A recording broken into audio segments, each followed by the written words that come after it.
The following episode contains or may contain spoilers. So if you're spoiler sensitive, maybe beware. Yeah, you sensitive people. Get out. No, get in.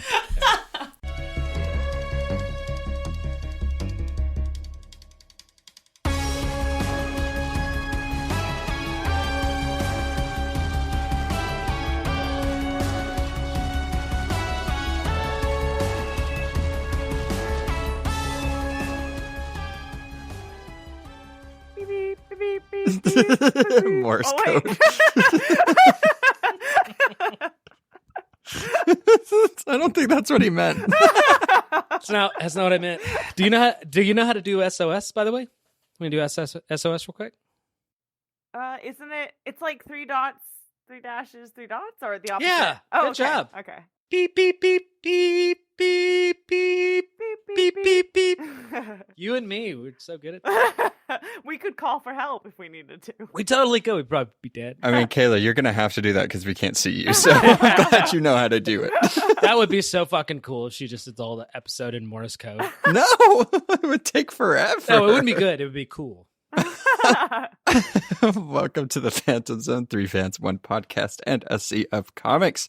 I'm Noah. I'm Kayla. And I'm Jared. Crack-a-thoom, motherfuckers. Whoa. Yeah. So much energy. I just thought I'd try it. Just try being fake aggressive. You're not like, what's that guy that does, like, cooks on those TV shows and it's like, Kaplowy. Emerald Lagasse. There we go. Blam! Why do you know that name? Because I had a roommate in the army who was Portuguese, and he would always be like, Emerald's Portuguese is not Italian. And I'm like, okay. You can have it. No, you didn't stay up late watching Iron Chef. That's where I would see commercials for Emerald Show. And he always be like, it needs garlic. Like, and he actually has a line of like sauces, and he spells it Gaahlic. Isn't that cute? I'm upset by this. The odds that we would talk about Emerald Lagasse up top are... This episode is brought to you by Emerald Lagasse. Our first and only sponsor. We made it. He died of COVID. It's very sad. Oh my God. No, I don't know. It's probably not true. Anyway, so it's close to Christmas time, and what do you get? You know, at Christmas, you get presents or items or Captain America's shield, you know, that type of thing normally. What? I didn't even think about that. Your guys' Christmases are so much better than mine. She's like, I got another cat. Hey, I'm not complaining. If you start hearing meowing, guys, that's what's happening. I'm fostering a cat in my room, so. Oh, wait, you're fostering a cat? I mean, it's probably going to be mine.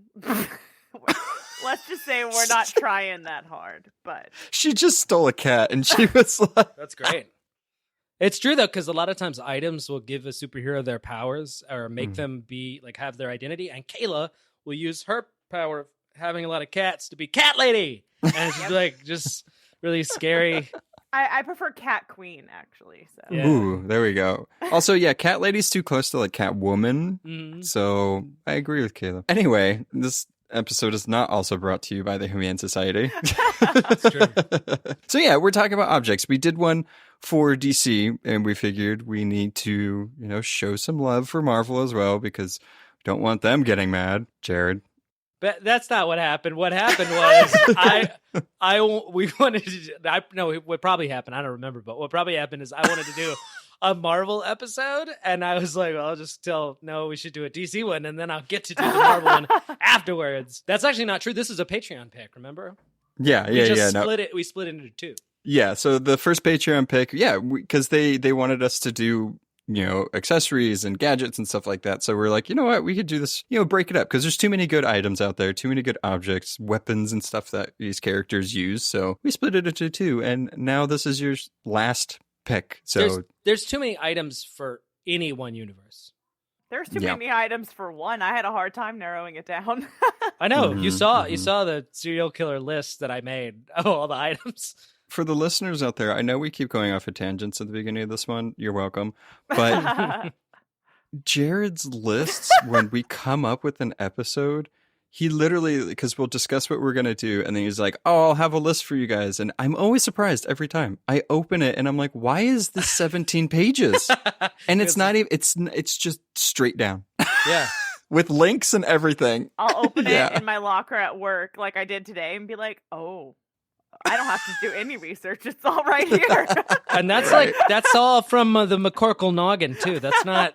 I don't just copy and paste from Wikipedia. I'm Yeah, making- that's COVID. It's a lot. That's COVID. Is what that's that what is. it's done to you. Yeah. Yeah, it is hard to narrow it down. And of course, what we try to do with our spotlights is that we don't like to do the obvious ones, or at least the ones that, new comic book readers or novices would know. Before we get into any specifics, I just wanted, first of all, I wanted to ask you guys, I think I mentioned this before, but I asked you guys, because there are some really great, classic, amazing objects, weapons, artifacts, what have you. And I'm curious, for you, what makes a great comic book or a great superhero or supervillain item? What are some qualities that they usually have? For you, it has to match their outfit. Oh, wow. So it all just comes down to the aesthetic for Noah. I mean, why else are they wearing those tights? Does it Come look on. pretty? Yeah. I mean, look, it's I don't even know if that was intentional, but it's definitely true because so many of these things, especially the ones up top that we're going to talk about, are they complete the look. Mm.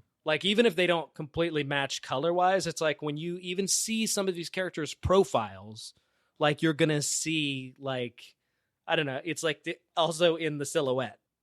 Yeah. It's like a part of them.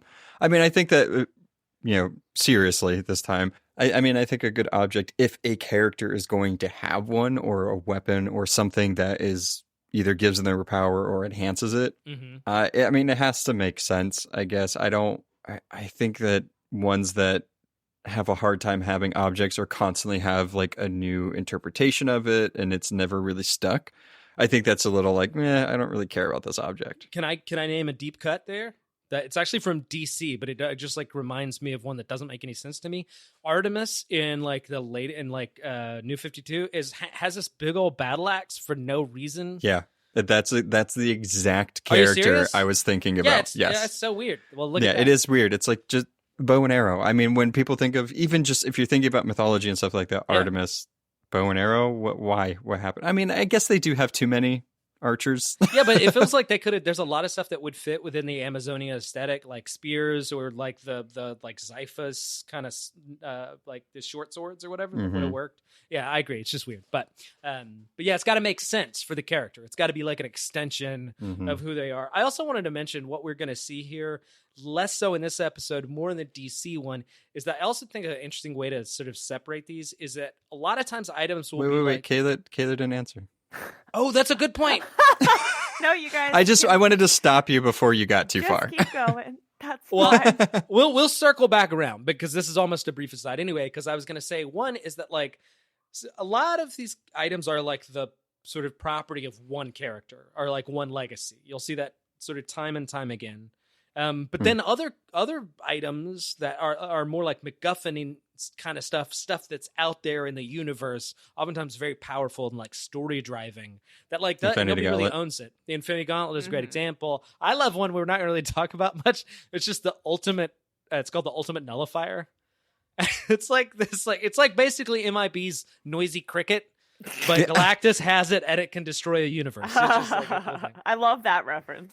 Mm-hmm. I remember when we were tossing around names for the podcast, that was one that Jared said to name it. And I was like, I don't, why? Nobody's going to know what the hell this is. But when they do, Oh, yeah. they'll be like, Right. what dorks? It's the most Kirby-esque thing to me. Just this little remote control that can blow up a galaxy or whatever. But so Kayla, question to you, is there a particular thing about these items that really makes them, makes them special? You guys kind of touched on it. My favorite items tend to be not mother boxes, not Infinity Gauntlets.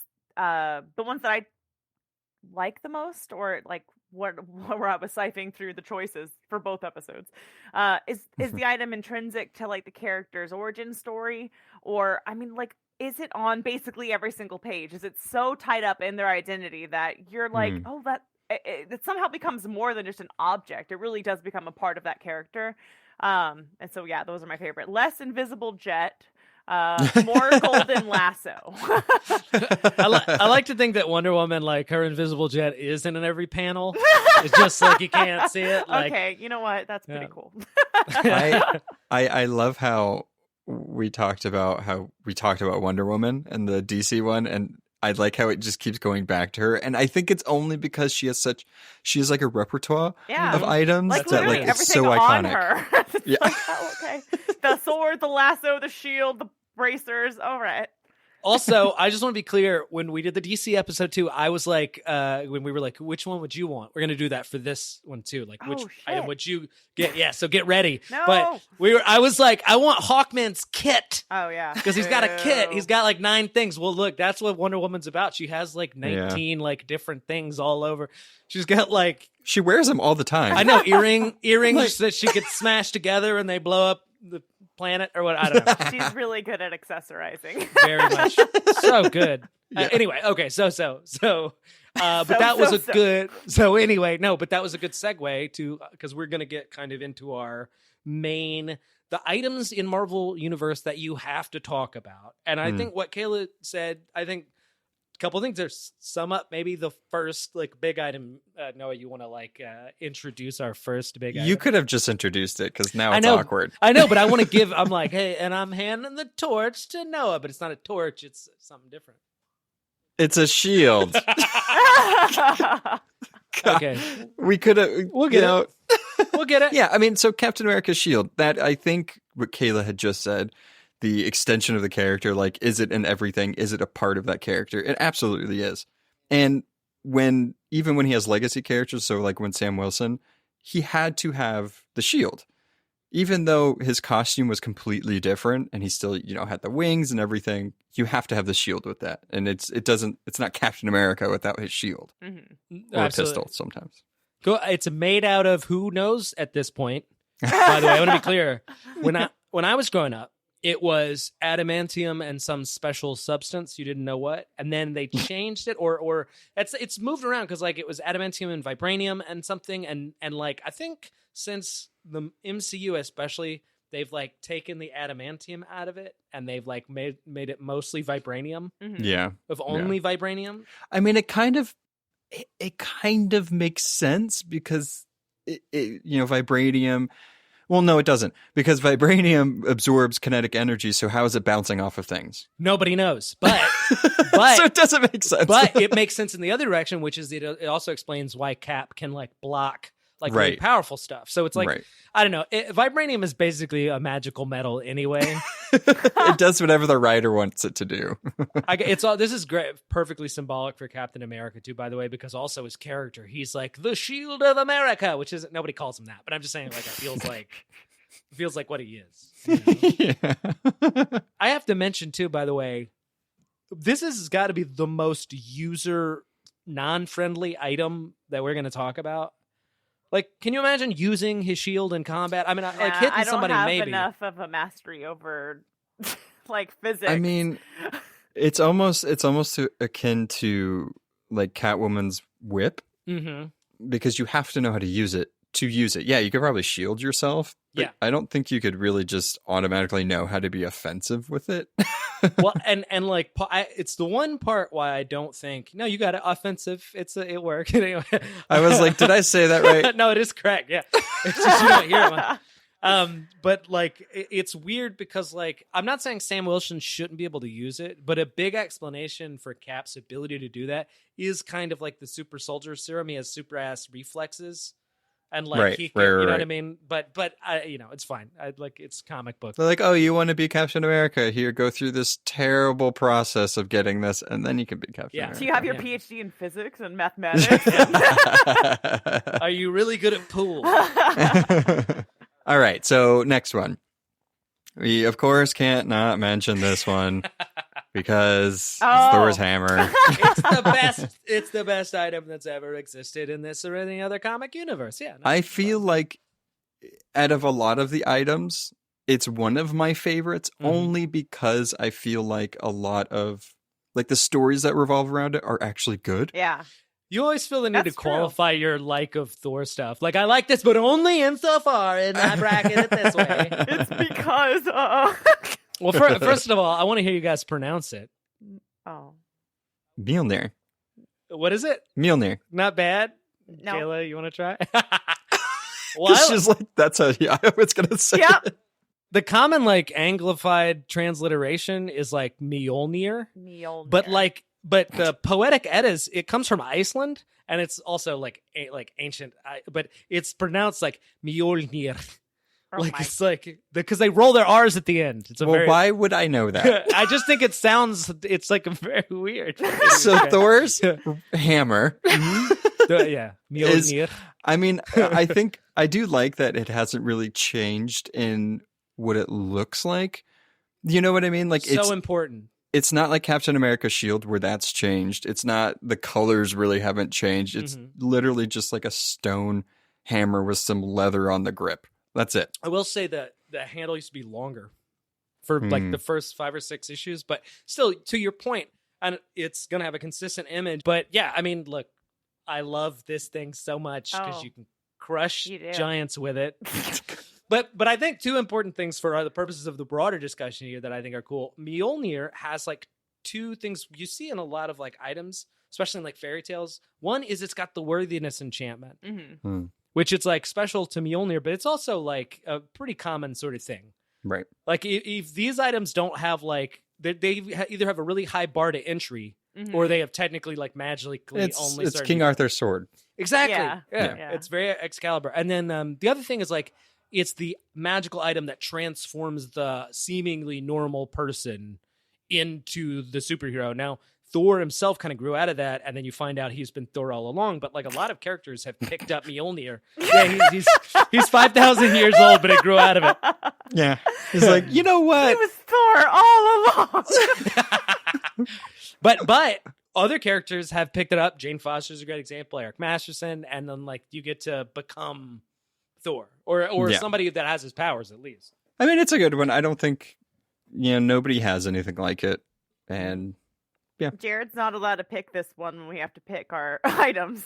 Oh, I know. I was barred. I was like, they were like, you can't pick Mjolnir. And I was like, I know what I'm going to pick. And it's like, you can't pick Thunderstrike either. Okay, fine. But I will say that's another thing about this one. And a lot of them, Cap Shield too, a lot of derivations. It's so popular. And so like that it's going to launch like a dozen or 2. It does break a couple, an annoying amount of times.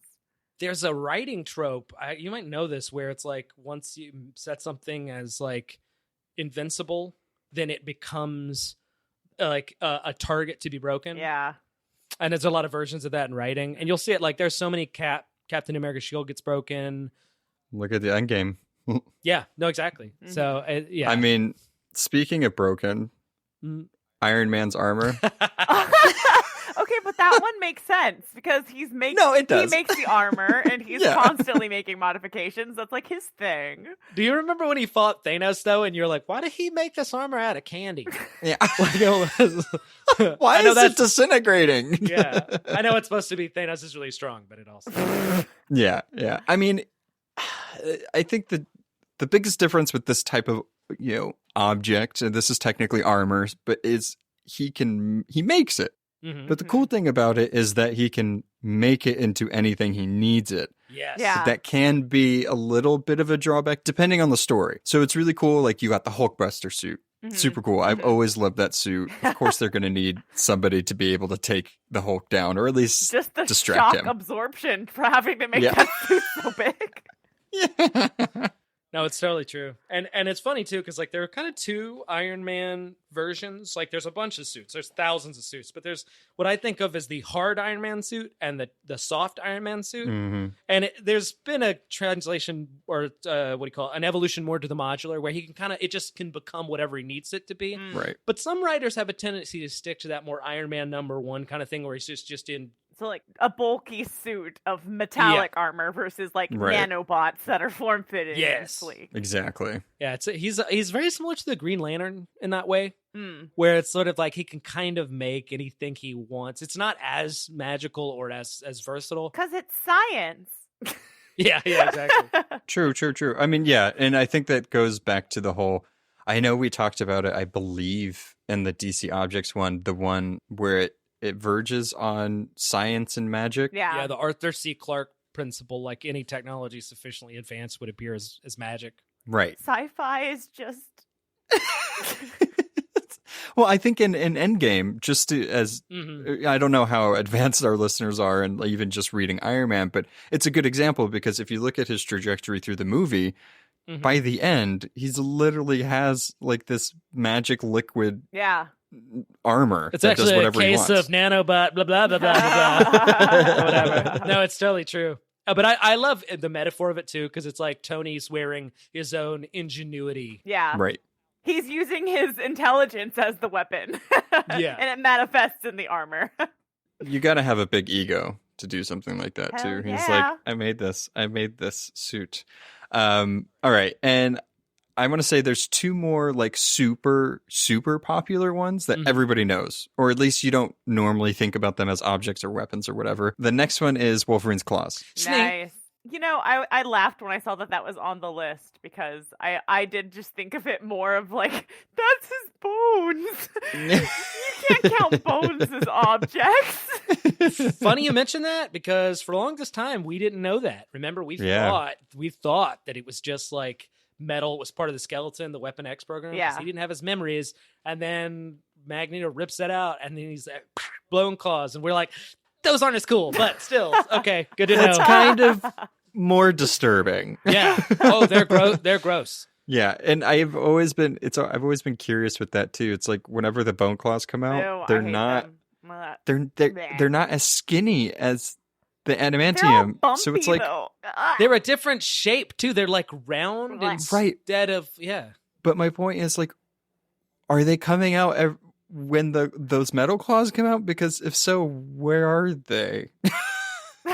Or did he heal? They're supposed to I mean? be in there, I think, is the idea. Like the metal claws are like on top of it, but it is super weird because like early on he's like a samurai, and it's like, holy shit, you got little swords coming out of your knuckles. This is awesome. And then later on, it's like, oh, you have knuckle boners, cool. That's really.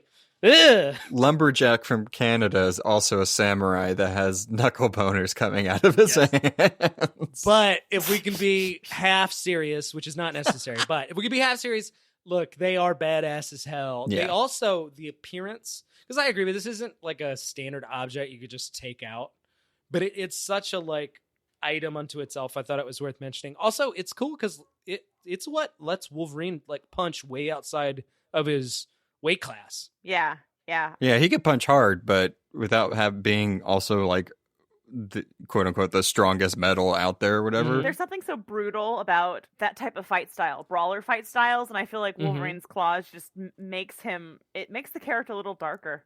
Just because you have to get in there, because you can't punch someone without there being sprays of blood all over the place. Oh yeah, that was a cool thing that the movie sort of really reminded people of. That like it's like. She's like, does it hurt? I don't know why she's starting a conversation like that.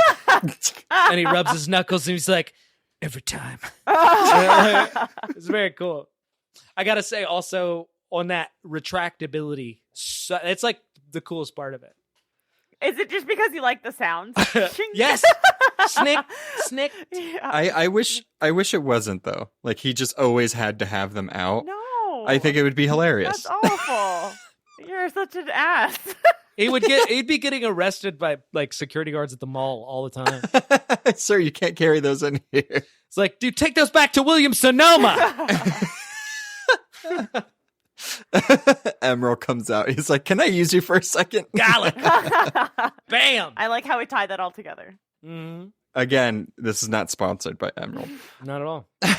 He is a guest on the show, though, coming up. He's been here the whole time. So the next one, and I mean, we could talk about the Infinity Gauntlet, but I'm kind of all out of the Infinity Gauntlet. We know what it is. Yeah, we did You're an all episode. out. That's a very odd way of phrasing that. You're out of No, it's true. Gauntlets. We did an episode about it. It sort of just bears mentioning because it really is like, if you had to like the biggest item in Marvel, it kind of is there, especially that's not connected to one superhero. Yeah, or villain. I like the stories sometimes when they're involved with it, but that's all. I mean, it's a plot device. That's all this thing is, really.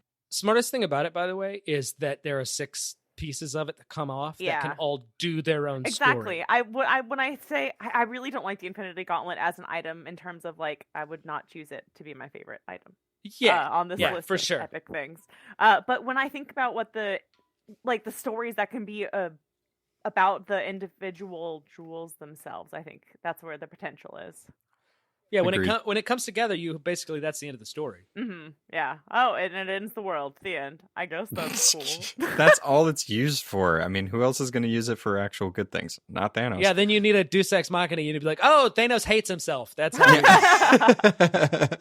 All right, next one, and I think it's also a very well-known one, but also I think because of Tobey Maguire, a lot of people forgot Sorry. that Spider-Man has web shooters. Yeah. Absolutely. He made them. So, I mean, just like Tony, he made the thing that makes him so iconic. Aside from climbing up walls and sensing things coming at him, you know, the shooting web, I think is such an ingenious thing. And I like that it's not part of his powers. It just happens that he can do everything a spider can do, but he has to actually make the webs. So I always thought that was funny. Yeah. He's like, something is missing here. I'm going to need to make something. He's like, I can climb up walls like a spider. I need to make web. Yeah. I mean, I don't want to picture my Spider-Man walking or taking the subway right now, you know? I want to picture him using those webs to fly across the city.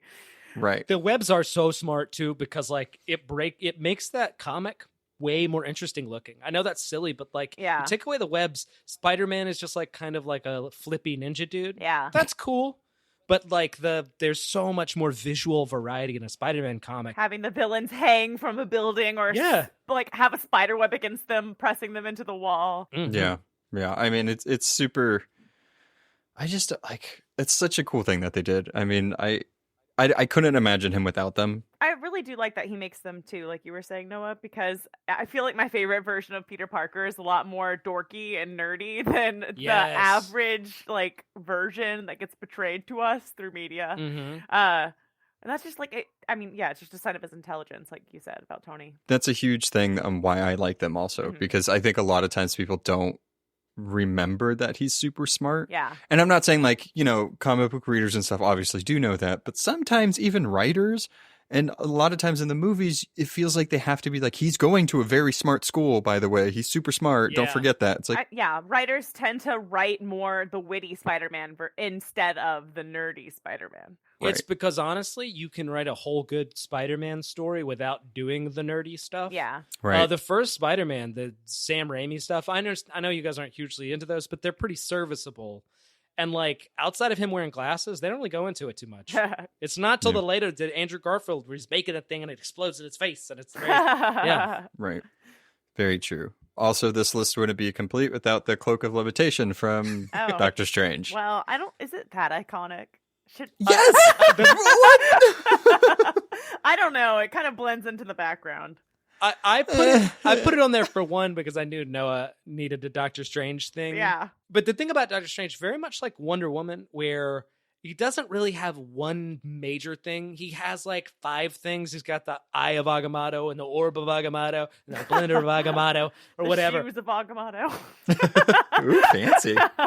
The Cloak of Levitation is kind of like a good like stand-in for all of them. The fact that this made it on the list of iconic items before the surfboard for Silver Surfer makes no sense to me. Well, these aren't in order of importance. I'm sure we started with Cap's shield, Thor's hammer, and Iron Man's suit. I think these are in order of importance. If it was an order of most important, it would be Doctor Strange, Spider-Man, Silver Surfer, all the way down. Honestly, now that you mention it, I just put the Captain America, Thor, and Iron Man suit to demonstrate that it's the big 3 Avengers that have the major items. Yeah, it was a weird coincidence. But what I think is great, and the place I disagree with Kayla here is almost, but no, it's like almost specifically after the movie comes out, and I think it was brilliant because like it used to be just a fly cape that he had, you know, kind of cool, very sorcery. It's a good way to translate it. Yeah, okay, but the comic book. like, Or sorry, the movie. Big fans of like Doctor Strange, or even reading its like that's such like a striking image. Yes, it is. Absolutely. You can't like have Doctor Strange without He's his not cloak of called levitation. Dr. Cloak, though. Silver Surfer is called Silver Surfer. But the cloak is strange. Okay, you Also, got me Captain there. America isn't called Captain Shield. Yeah, that's true. Saying surfers in his freaking name. Not only that, what's cool is that the movie, I know this is derivative, but it was so smart when they were like, we're going to turn it into carpet from Aladdin. Yep, Right. I love it. Yeah. So they made it a character. They gave it a badass use. Like it's half of it's like a combat tentacle where it like wraps around people's. Awesome. So Yeah, smart. I love it. Love it so much. And as Kayla's mentioning, Silver Surfer's board. So here's where it's. I love Silver Surfer's board. I love Silver Surfer in general. It's such a weird Yeah. concept. Yep. The Silver Surfer himself makes no sense. I love it that it Mhm. exists, but I don't. How? Why? I'll give you one worse. It's not a weird or concept. It's a flimsy concept. I love it, but I think it's literally a pun. Oh, I thought you meant he got his board from Ron John. No, my I God. think it's like from like the concept of like spaceways or something like that. You know what I mean? Love Like it. it's like, yeah. But it ends up working. I also think there's something really weird about. Oh, by the way, it has a name now from the Yeah. most recent run. It's I cannot remember the writer's name. You guys will know it. It's a wonderful Silver Surfer run. But he's hanging out with this Earth girl that he's like is his girlfriend Oh, that goes on God. adventures. And she calls it, her name's Dawn Granger, I think. I might be missing it. But Hermione Granger. Yeah, Did but- he name it after his girlfriend. no, she named it because he Yeah. didn't have a name. And she was like, oh, what about your board to me? Yeah. And What? he's like, my board to me? She's Yeah. like, you're always saying to me, my board. Oh my And God. So no. it has a name. It is such a cute moment, It's though. so cute. As soon as I saw that in the comic, I was like, oh. How old is his girlfriend? great. 5? No, but she is a bit ditzy. She does have a ditziness to her, but she's great. And she really levels him out. She's Ladybug. Mhm. She dresses like she has like a ladybug dress pattern. She's great. Mhm. But what's really cool too about it is that like so the board is literally an extension of the surfer. Yeah. My favorite part's when he just phases through it. Mm. Yeah, and it gets destroyed and he Mhm. brings it back. But it also ends up kind of having a personality unto itself. And I often imagine it's because he's this lonely character in space and he's created like Wilson with the volleyball in his board, you know? You see the part that he's always looking at. It's just like a little smiley face on the Mhm. board. Yeah. Yeah. So it's kind of tragic, but it's very definitely like I mean, Kayla's mentioned this mostly seriously that the like it's in his name, the Silver Surfer. It's he can't be without it. True. And then two more quick examples. But I think they're worth mentioning. Daredevil's Billy Clubs fall into this, and not only because it is iconic for the character, but you have some characters where nobody else uses them. Mhm. Mm-hmm. Almost right. absolutely nobody does, and he does, and it just made it iconic in that way that he's the only one that uses it. Yeah. Did I say that enough? He's the only one that uses it. Yes, But it's also another one of those Captain America shield things where like, what am I supposed to do with this? I don't have this mastery of geometry. It's a stick with a string with No, another it's- stick on it. It's like that paddle with a ball on it or whatever. Like, no, but it's very true. Like one thing that's really cool is like it's sort of like the transformation between the alter ego and the superhero thing because Yeah. it's his Walking blind stick. person's cane. Stick. Walking stick. Okay, I didn't know Yeah, if there was a I name for could've- that or whatever. But then it sort of becomes this weapon when he's like a vigilante. Mhm. And just for like he uses it to like swing because it has like a cable that fires from it. But Right. also I just think it's real cool because it can turn because he's like a kung fu karate dude, so it can turn into like a bow staff, nunchucks, the one with the 3 pieces. I don't know why that is. What but I it's cool. want to know is Mhm. how does he control what mode it's on? Buttons. So, Probably. I mean, that's a lot of buttons on there. Nobody's noticing these Very like buttons very small buttons. with these like cartoon characters of like whatever weapon he's trying to choose. I would just tell people. Well, first of all, it's probably Braille. I know. but I would just tell people it's like, oh yeah, it's also an iPad or whatever, and then they would just It's a special edition Karate Kid. Oh my God. yeah. But it's I just meant I think it's not as iconic. People don't think about it in the same way, but it's very once you know the character, it's so central to Daredevil. It bears mentioning, I think. It also reminds me of your argument on it makes the panels look more interesting when he's fighting sometimes, to Very have it much. just ricocheting off of people or walls or, Absolutely. Yeah. Yeah, I agree. He never throws it. Sorry, that's such a good. He never throws it at somebody. He throws it off of a wall Just into to the hit chin. it, yeah. Yeah, it's great. I mean, it's to show that, I might be blind, but watch this. And then last but not least, only in the general discussion, everybody knows there's thousands of millions of items that we could be talking about, but iconic-wise, Magneto's helmet. And I think a lot of people tend to forget that it has its uses. Yeah. Especially when you're watching in the movies and stuff. They did typically do it like in the first trilogy. His arch enemy can't affect him if he has his helmet. And also, it's badass. Maroon and purple. Yeah. Who would have thought those go don't. good together? Good. Couldn't have said it better myself. Striking image. And that fact that like ugly. early on with the Professor X thing, it was like he has telepathy. He can control your mind. He can stop your mind. Like, how could anybody beat that? Damn it. Our first villain has a helmet. And they're best friends. Yes. And it's similar. The image is just so striking. They've tried to get rid of that helmet and they cannot. I like They the shouldn't. plot device-ness of it all. Because when he takes it off, it's always a moment. Right. Yeah. So him wearing it is just as iconic as him taking it off. I feel like because there's a lot of items that are just made just for the story purposes. Yeah. But I'm kind of glad he has that helmet because imagine if I think it also helps the story be more believable. If they're fighting and he didn't have the helmet, you know how easy it would be to just take out Magneto all the time, especially with Charles there. So I think it's one of those moments where it's like it's good to have this helmet. Like it's good that he does have it. Yeah. Also, testament to like how important it is, I think, is that in both iterations of the movies they've done, the helmet has made it. Yeah. And they changed costumes so much. Like Thor's helmet didn't make it. That's the wings. That's like a big thing, but like Wasn't it's there a make first it. one? Yeah, it's true. It appears Chris to be Hemsworth was a big baby bitch about it. That's also why he didn't. He cut Do the the hair wig. too. That's yeah. the Yeah. first thing I've ever heard negative about him. It's actually the only thing there is. Yeah. Yeah. Okay. That's the only that makes negative sense. thing about Oh, him. okay. On the list, there's like 90 more. Let's do all of them. No. No, No, okay, thank you. Fine. I mean, we can do that instead of doing spotlights. Yeah. Let's make a song out of it. Welcome to the first 300-hour episode. You got Magneto's helmet. Yeah, no, if we do a telethon, that's one day. We're Okay, like, that's fair. Just go down the That's list. we're just sweating like Jerry Lewis. It'll be great.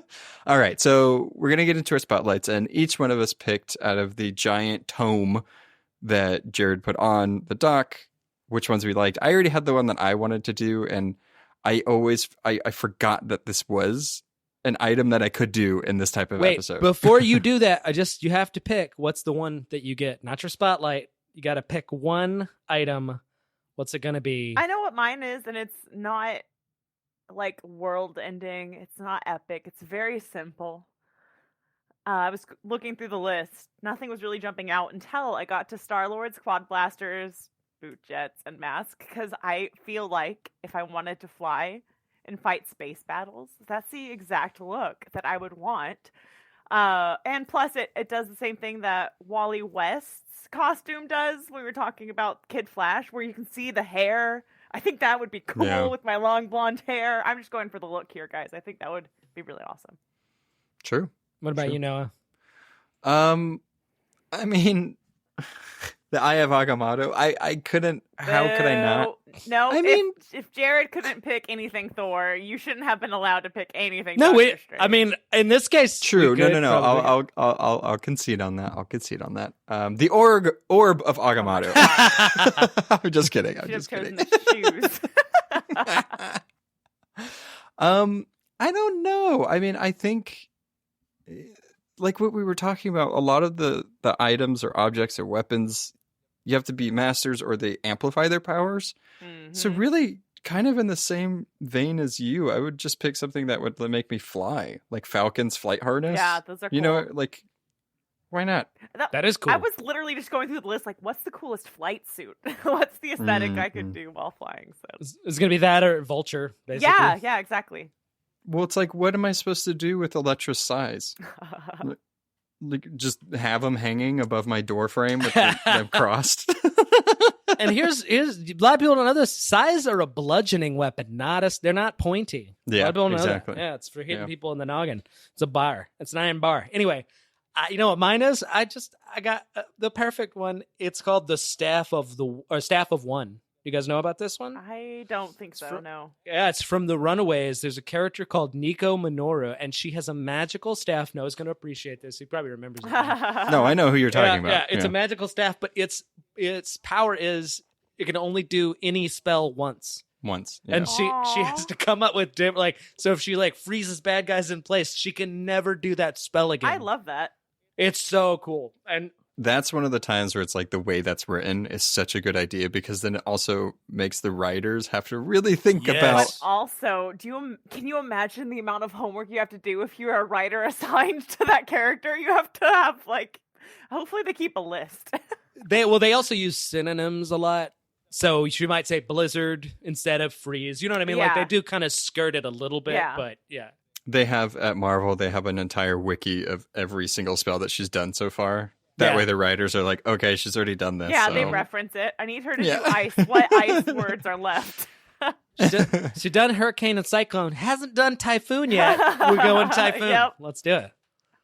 All right. Spotlight Spotlights. time. Yeah. First up on the spotlight is me, and I picked the Ebony Blade. Now, what's funny about this is that I actually had it up top where we would discuss it sort of because it's such a major item in the Marvel universe, but it kind of occurred to me, if you're not sort of deep into Marvel lore, as popular it is at that level, especially for the Avengers, it's not, a lot of people don't know about it, but it's good. But they're going to know about it because Black Knight is coming up in the Eternals movie. Kit Harington is going to play him, which, by the way, I have to tell you, I feel awful for Kit Harington. Because you know that he had to be his agent's like, Kit, you're going to be in the Marvel universe. He's like, oh, that's wonderful. What will I play? And they're like, you're going to be Jon Snow. Shit. Oh no. It's so true though. But anyway, okay. So the Ebony Blade is this sword, this magical sword that's basically the province, the chief weapon of the Black Knight. I think this is cool. Its first appearance is March 1955 in the Black Knight #1. Does 1955, does that strike you guys at all? As a year? Yeah, or at the time period. Sorry, I was being a dick. No, yeah, exactly. We didn't have rights then. None of us had rights to gaze as a woman. Just give us the answer here, Jared. The answer is that it's before the early 60s, which means it's before the Silver Age, which means the Ebony Blade predates the Age of Heroes, which I just think is crazy because it was back when Marvel Universe used to put out shit like Cowboy Comics or whatever, and this was gross. Knights or whatever. So basically, the origin of the Ebony Blade is Merlin, as in that Merlin from King Arthur, Arthurian legend. There was a meteor called that was later be known as the Starstone.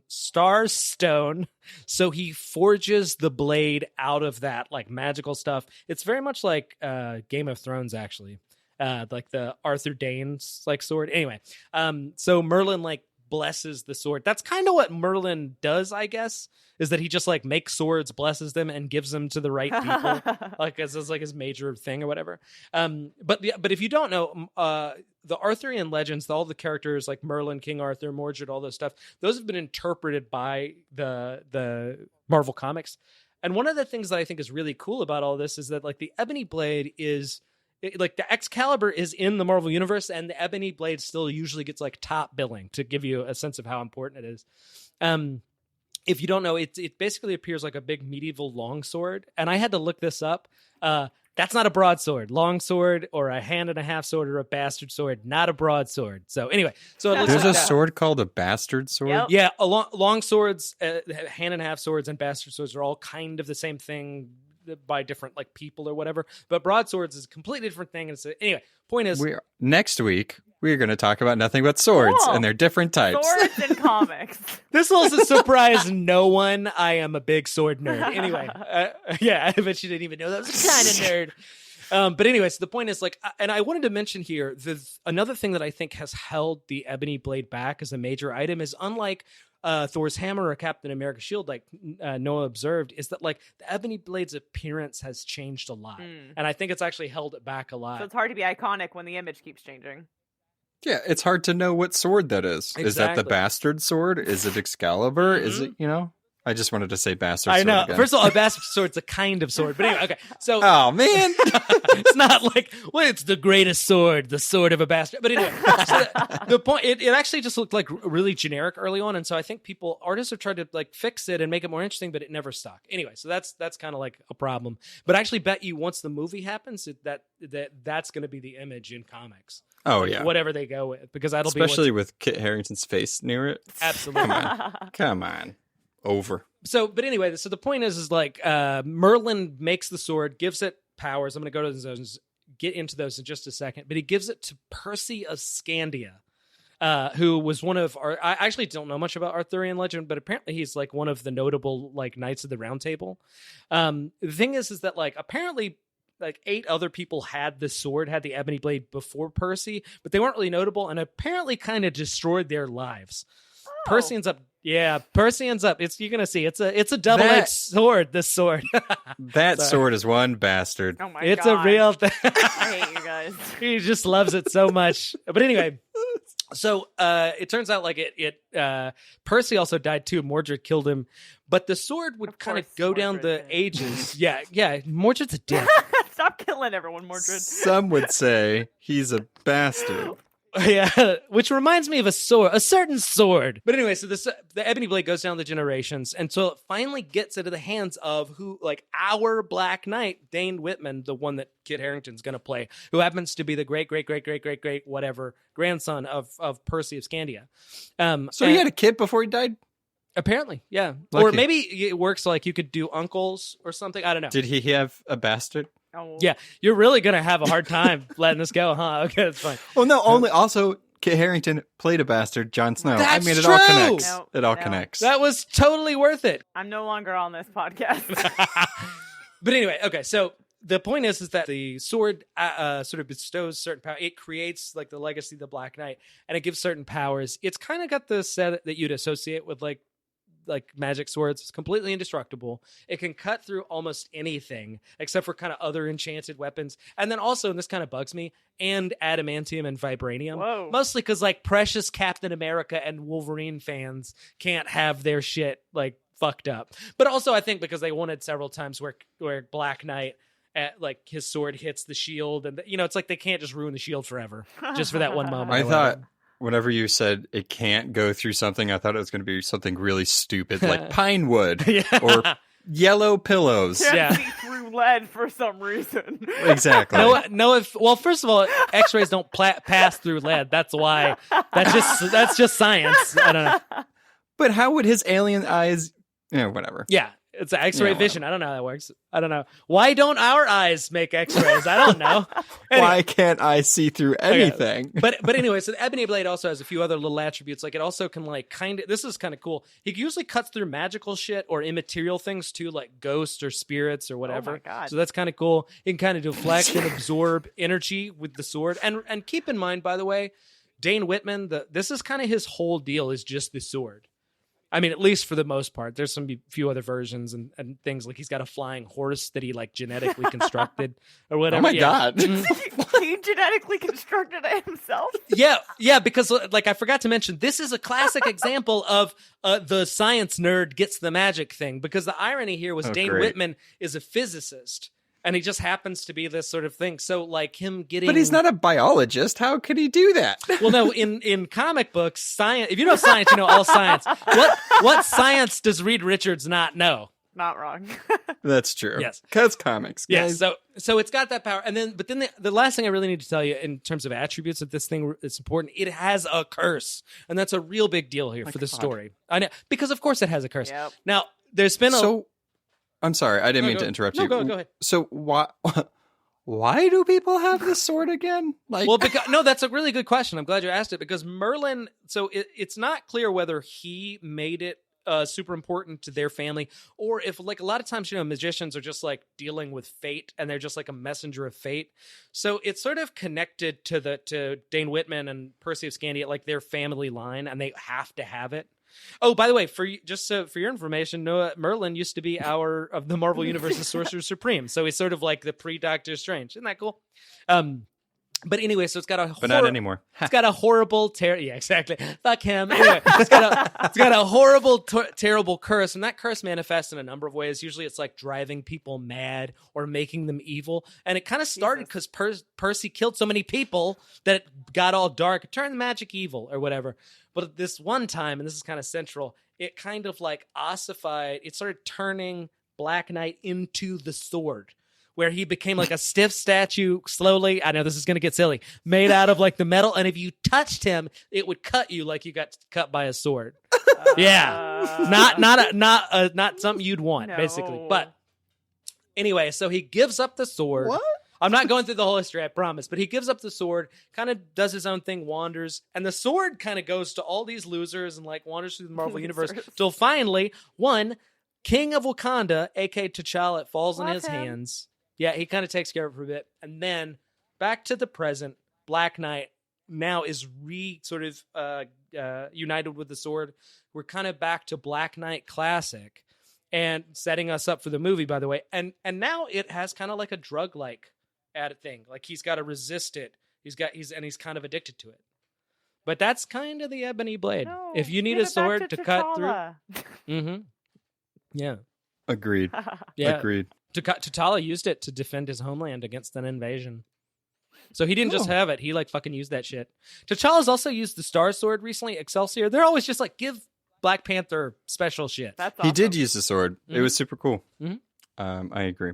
So that was a very informative and bizarre journey we just took to Camelot and back with the Ebony Blade. And now I'm super excited to see what they do with it in the Eternals. I'll be really upset if like he just has this whole other power set and he just happens to have a sword, especially after hearing all that, which I could see them doing. I like this whole cursed thing because they can just take advantage of Kit Harington's ability to look soulfully off into the distance. Very with true. Snow blowing in his face. I'm Jon Snow. Snow's everywhere. It's cold. So my pick is the Mandarin Rings. And if you don't know who that is, that's okay. It's fine. Also, the MCU ruined him. Hopefully, he'll make a comeback in Shang-Chi. So, if you don't know, Mandarin was created by Stan Lee in Tales of Suspense number 50 in 1964. So, he's been around for a very long time. Mm-hmm. And even though one of the only animated Doctor Strange movies has a Mandarin in it, no one watches Doctor Strange movies. well, the Mandarin that we saw in Iron Man makes sense because he's actually an Iron Man villain. Yeah. He usually comes in contact with Iron Man. So I thought Kayla would be happy about this choice. I am very happy about this choice, actually. So just a few notes about him. So he's really described, and it's very interesting, like where he came from, especially originally. He was born in China before Communist Revolution, and he's from a wealthy family and an aristocratic mother and father, but they both died when they were young, as typical comic book characters. Family. Exactly. He's a megalomaniac, so that means that he wants to take over the world all the time, but has a huge sense of honor and code. So that's also really cool layer to him. But enough about him, because this is all about the rings, and there's 10 of them. So I'm done with him.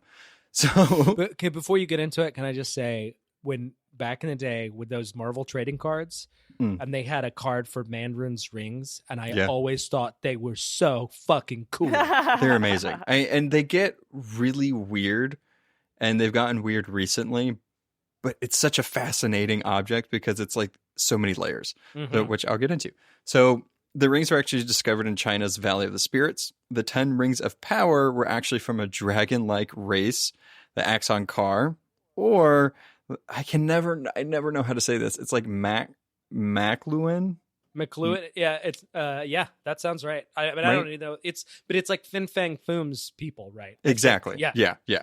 So it's from those people. So they mostly use them as. What do you mean I'm not gonna those keep saying people? It's recorded. Just rewind if you want to hear the name again. I wish we had one of them so they could be like, what do you mean those people?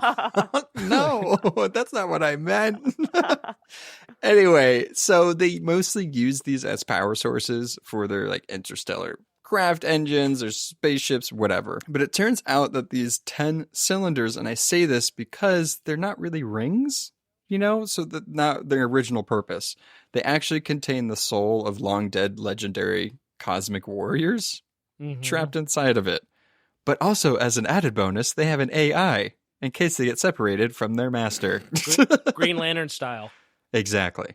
So you have magic and technology in one. It's so cool because it's like Mandarin discovered these things in the ship, and he's like, there are 10 of these things. I have 10 fingers. 10 fingers. Oh my god. I mean, that's literally what happened because, I mean, that wasn't really their original purpose. And as you see, as he puts them all on his fingers, it turns out there's souls in these things and they all like infest his mind. So really where he comes into contact with Iron Man, and one of the big stories with him is that these souls want their bodies to be resurrected. That's what they want. And they finally convince Mandarin to do that. So who does he go to? He doesn't go to a sorcerer. He doesn't go to, I don't know, anybody that could raise the dead or anything like that. He goes to Tony Stark because he can make suits. Science. Nice. Yeah. But it is interesting, and it makes sense on why Mandarin is a villain to Iron Man, because his his objects, his weapons are magic and technology. Tony Stark really goes in between that line of his technology is kind of like magic, so he's like, I need a super tailor. I know. Exactly. So as in more recent times, so these rings were really, they had names, but it was mostly kind of what they just did, like Ice Blast and Electro Blast and stuff like that. Wait, what does Ice Blast do? It freezes people in metal. No, I'm just kidding. It's fire because you can blast ice with it. Like, you gotta melt. So Kieran Gillen's run on Iron Man actually revealed that some of the rings, who apparently were sentient, had identities to each other, and they were capable to like speak to each other, which is Kieran Gillen's so fucking good. Yeah, it's a weird thing to add, but it's kind of interesting because you see like them talking to each other, the different rings. That's so bizarre. And it actually turns out that they all have names that they refer to each other as. And the only reason why like this was happening, and it's not, what am I trying to say? It's not current, but it happened for a while. So there's this, what is it? Regalian recorder. I think that's Rigelian. Rigelian. I In a lot of Thor comics, actually. I always want to say Magellan, but it's like not that. Yeah. So Tony Stark was actually bringing the corpse of that big bad down, and it was emitting this frequency that made the rings get this temporary sentient ability to name themselves. Hell yeah. Very weird. So, I mean, that's a short little brief history of the rings, but I want to get into what the rings actually do. Which is the coolest part. Exactly. That's why I didn't want to talk about everything with the Mandarin, because I'm not talking about the Mandarin. I'm talking about the rings. It's the rings. It's the bling. It's not the Mandarin. Exactly. So I'm going to start with his left hand, and I'm going to go pinky to big. Hell yeah. So pinky. Look at your hands, guys. follow along at home. Exactly. Count with me. Yeah. So I'm going to go with their original, I guess, reference and then the names that they gave themselves. So the pinky is Ice Blast or Zero. Get it? Sub-Zero. Oh, freezes the air in its path and can lower the object's temperature to almost absolute zero. Almost, but not quite. Ring Finger. Mento Intensifier. So, or the Liar, as it called itself. It magnifies the Mandarin's psychic energy, enabling him to mentally control a person. But it can only work in short range. So he can't like do it across the globe. Good MacGuffin there. So, did I skip a finger? No, middle finger. I'm holding these fingers up, by the way. I'm How sorry, many guys. fingers do you Right have? now you're flipping us off. So this one is electroblast or lightning. Easy enough. Emits emits electrical energy determined by the wearer. So he can pretty much the Mandarin has been able to control these rings.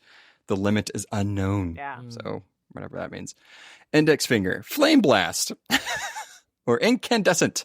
So this one emits infrared radiation and can cause air to pretty much ignite. So super cool.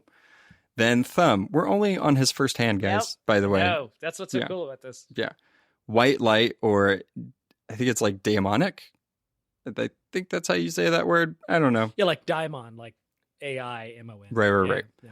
So emits many different types of energy from the electromagnetic spectrum, frequently used to pretty much intense visible light or laser beams, because just out of your thumb, by the way. Which would be hard to aim. Yeah. Yeah. Why not the index finger? Yeah. Yeah, I just put 2 of them on one finger. Yeah, or just like 5, however many you can fit. All right, right hand, pinky, black light / Nightbringer creates areas of absolute darkness where all light is absorbed, pretty much. And this ring, when they were sentient, actually got made fun of because he was the only one to not find like a user or anything, which was really sad. That is sad. Yeah.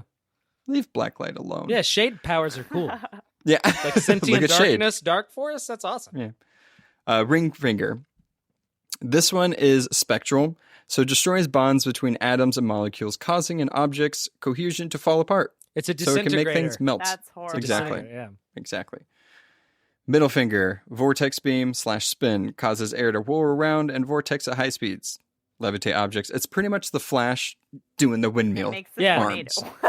Exactly. It was like that Fabio looking bitch from X-Men First Class. Yeah. Index finger, impact beam. That's a great name for your finger. He's got a little cyclops in his Exactly. finger. It's literally a concussive force. Approximately 350 pounds. Who comes up with this? Like, who? It's like the limit for this guy's powers is 52 tons. That's it. I just love the concept of this whole thing, by the way. Yeah. We'll get into it, but Yeah. And then last but not least, the rearranger / remaker. Love this one. Can rearrange atoms or molecules of substances or speeds or slow them down of objects and various effects. So that's it. You just remake things. Yeah, it's slow like it down, speed it up. it's like a matter rearranger at a very small scale or something Exactly. like that. What's so cool about this, by the way, going back to this Marvel Universe playing cards, is that, like, I know this is childish, but like as a kid, it's like you would pick up these cards and they would have like, oh, this character's got ice powers and this character's got lightning. And then they show the Mandarin who's like, he can do all of it. It's just the coolest thing in the world. I like, though, how he can do like laser beams and do concussive blasts. It's like, that's not something you want to get hit by and on opposite hands. He can So it's just disintegrate things. That's horrifying. And Iron Man can do so many things that he really did need a villain that had like just this level of like versatility. And as the image, it's like right here. He puts his fist up next to his face. And it's just like, you know what I mean? So it's very striking. I mean, he essentially has his own super scroll. That's what he has. Yeah. So, or more, really. I mean, if you count it. right. He has right. 2 Infinity Gauntlets. Take that, Thanos. Let's not go crazy, both of you. Yeah, I mean, I do want to say that his weakness, I should say, is the range. So a lot of it is he can communicate with them from far distances if he needs to, but he can't necessarily really control them. Also, he's just like a squishy little man inside of the rings. Right. So They're very all you powerful. have to do is get past his defenses, dodge that laser beam, and punch him in the face. He is human behind those rings. And if we have any like Mandarin fans, there's also this period of time where Mandarin got like super karate'd, where he had like chi powers like Iron Fist, and he could like crack shit. But it's like, that's just not as cool as the rings. Yeah. I feel like that person thought the rings were dumb, which is dumb because the rings are what makes Mandarin. Anyway, I know. Yeah, that's my spotlight on Mandarin's rings, That's and so I cool. hope that the Shang-Chi movie and the 10 Rings. Ooh, what is that on? We'll see. Yay. I'd be okay if in the movie he had just like a one big mood ring that like changes. And it changes abilities Yeah. to dial. Yeah. No. I know, I agree. I want the 10 rings too. I want his fists to be heavy with rings. And they all also, you didn't really say this, but and I didn't think about it till now. They all look different, which I know is subtle, but Right. they are just very. It's They're like not just different it's colors. Yeah, Right, it's not literally like the Green Lantern rings where they're just different colors and different Yeah. sigils. Like they're shaped differently, they look different. Yeah. It's like this one's Super cool. gold and this one's got diamonds. This one's turquoise. Yeah. All right. Well, That's any it. opportunity I have to talk about Charles Xavier, I will take. So we've had in the list up top Magneto's helmet. I thought it would be fun to talk about Cerebro, who is that helmet's arch enemy. I feel like it's kind of an exception to Jared's rule of Cerebro does not have just one look. It's been destroyed and remodeled, and there's like pocket Cerebros, and Very true. here's a Cerebro in this remote, and let's modify Cerebro so non-telepaths can use it. Like Cerebro, Yeah. it's It's like a concept. yeah, exactly. But people, when you say Cerebro, they know what you're talking about. Hell yeah. And it's made its way into the movies. Super popular, used by Charles Xavier. So breakdown of what it can do. It's primarily used for mutant detection. Super smart. Yeah, Xavier made it so he can hook it up to his telepathic brain, alpha mutant style, and locate individuals for the gifted, like a school. My admission rate is really low. Let me go find some I'm gonna kids. build this machine to help me find children. That's not creepy. He's like, come on to my school. You'll learn to use your powers. It's really They're expensive. sitting there like drawing in their books, and it's like, who's talking to me? I say, I'm a mutant. Don't kill yourself. Limitation is Sorry. some individuals can shield themselves with technology or stupid helmets that look really ugly but are, I guess, very effective to the plot. And unlike the ebony blade, it can't be used against ghosts, so it can't detect spirits or ectoplasm. I mean, cool. It can only detect humans and mutants, human alive brains. Alive brains. It mainly does this by telepathic amplification. By design, it's only supposed to be operated by mutants that have telepathy. So Charles Xavier, and then his first student, Jean Grey, popular for using it too. Emma Frost has used it before. And Cool. Side note, that's kind of how I prefer to use Cerebro. There have been like tons of amplifications where lots of different characters can use it, and I'm like, that's just not the same. Let's download Cerebro into this computer, and yeah, it's just not as fun. I want Toad to use it. Like there's No!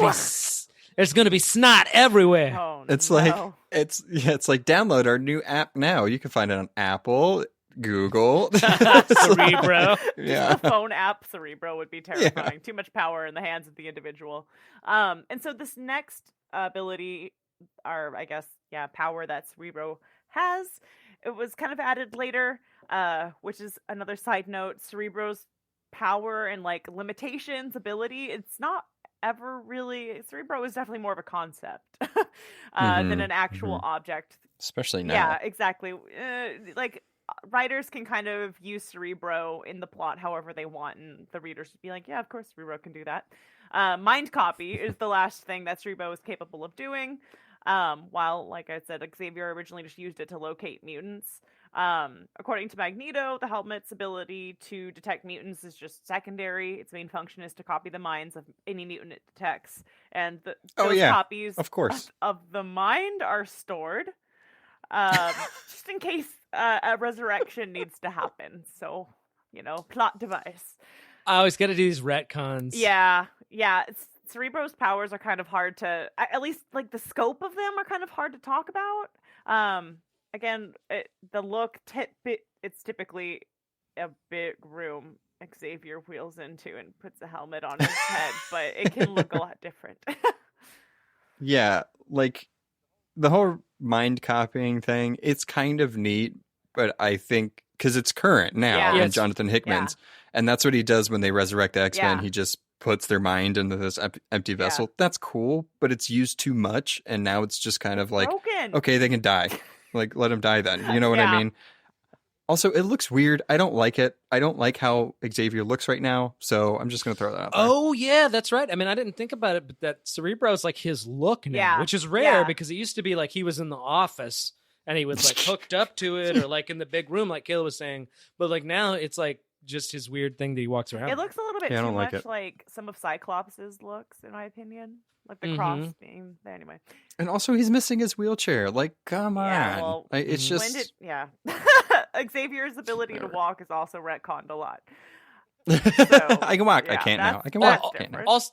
Also, it's like it's a weird crutch for one of the most powerful telepaths ever. It's like I don't think he needs the machine necessarily, but Well, and yeah, not, Right. I mean, quite another side tangent is they like to erase disabilities in comics, so that sucks. Cerebro has the potential to be used for good, especially when it's in my boy Xavier's hands, even though he's made some questionable decisions. But a cool plot device is when bad guys get their hands on a portable or version of Cerebro. At one time it was used instead of trying to track mutants. It got into the mind of all the humans to try to kill them. Obviously a Magneto thing, because he wants all humans to die. A la Emma Frost. It's been upgraded several times. The most interesting part because, you know, we're not doing the whole history, because Cerebro is quite Been around for a while. yeah. But the one I wanted to talk about was when he went all Ultron on us and became the founder. Oh my god. So he is Cerebro as an entity now. Has created a nanotechnological body and followed his original programming that Xavier designed him to do to find, catalog, and register mutants. But he makes his own team of X-Men. I couldn't tell if you can hear the air quotes in my brain. Until the X-Men, not air quotes, stops him and defeats him. Cerebro dies in Charles Xavier's arms, and I'd never thought I would say that sentence out loud. They should have made him like a human, but like very fratty, and he'd be like Cerebro. Cerebro. The founder, he should have been the bro. Yeah. Stupid. God. The reason I pulled Cerebro from the list of really expensive objects, especially because Jared was kind enough to put one about all objects that women have, and I felt bad for not choosing something off that. But yeah, I'd like to talk about the X-Men and Xavier in a very channeled way, because the X-Men universe is very expensive, and Cerebro is the exception to a lot of my I hate this rule in terms of objects of, you know, my favorite types of magical objects or just artifacts in comic universe, because it gets broken a lot, it gets stolen, its powers aren't regulated, so it can do whatever the writer needs it to do for that certain story. But I feel like its importance to the story transcends all of the annoyances, all the setbacks. It also doesn't get too broken too much, like at least in the sense that like it's a supercomputer as a concept. So like a lot of the stuff they've done with it, like maybe it's too far, but it's not like that crazy. You know what I mean? It's sort of like anytime the X-Men need some sort of computer oriented thing, it like to me it just makes sense that they'd like file it under something Cerebro does. You know?